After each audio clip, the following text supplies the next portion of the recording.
I used to think the fear of being watched in the woods was just a trick of the mind, till I stayed in a place where I learned that some things don't need eyes to find you.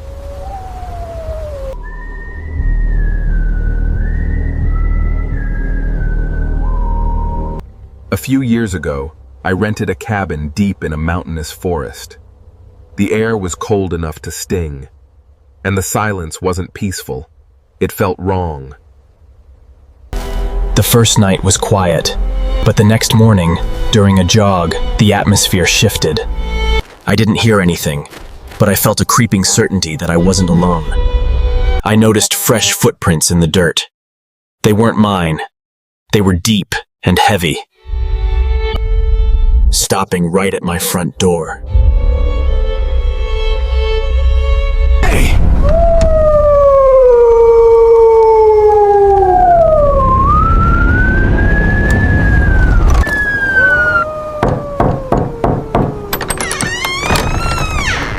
Hey, it's me! Open the door! I grabbed a knife, but as I looked at the window, a shape passed by.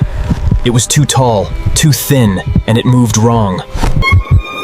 And moved with a jagged, unnatural gait.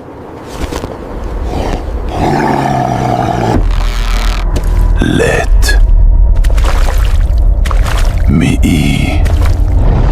in.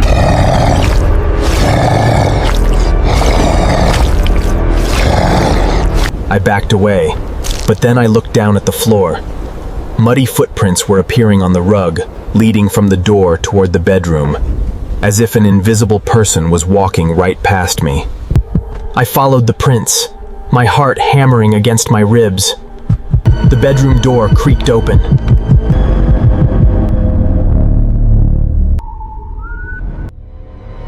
I walked in, unable to stop myself.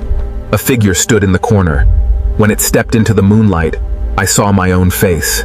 It was a perfect copy, but the eyes weren't looking at me.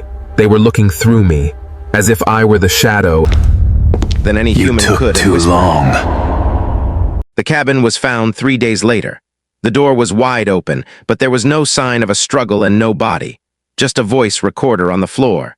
On the recording, you can hear 2 identical voices talking to each other until one abruptly stops. Outside, police found a circular path of footprints worn into the mud. They circled the cabin thousands of times, as if something was practicing how to walk like a human. The police are still searching for him to this day. They've closed the forest to the public, but some say the footprints are still appearing. If you want more real-life stories like this, subscribe to the channel, like this video, and let me know your thoughts in the comments.